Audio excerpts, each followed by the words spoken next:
తెలివైన మేక. ఒకరోజు ఆకలితో ఉన్న ఒక తోడేలు ఆహారం కోసం వెతుకుతోంది. ఒక రాళ్ల ప్రదేశంలో కొంచెం గడ్డి ఉన్న చోటు ఒకటి కనిపించింది. అది దాని దగ్గరికి వెళ్ళి చూస్తే అక్కడ ఒక బాగా బలిసిన మేక కనిపించింది. అది నెమ్మదిగా దాని దగ్గరికి వెళ్ళింది. అయితే మేక జాగ్రత్తగానే ఉంది. అది తోడేలును ఎదుర్కోవడానికి తిరిగి అంది, అయ్యో, నువ్వు ఆకలితో అలసిపోయినట్లున్నావు. నువ్వు నన్ను తింటే నాకు సంతోషంగా ఉంటుంది. ఇతరులకు సేవ చేయడానికి ప్రాణాలిచ్చినా పర్వాలేదు. తోడేలుకు ఆశ్చర్యం వేసింది. అయినా ఆ మాటలు విని సంతోషించింది. నీ దయాగుణానికి నా కృతజ్ఞతలు.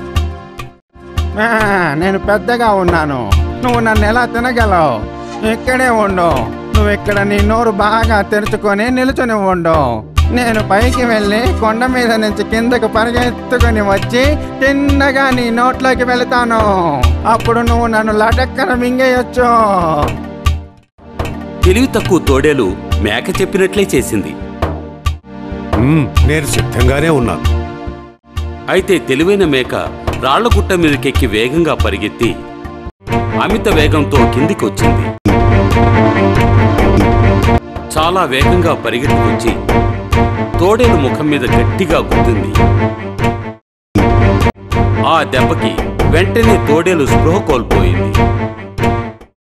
తెలివైన మేక ప్రాణాలు కాపాడుకుని అక్కడి నుంచి వెళ్ళిపోయింది. నీతి: అవసరం వచ్చినప్పుడు ధైర్యంగా ఎదుర్కోండి.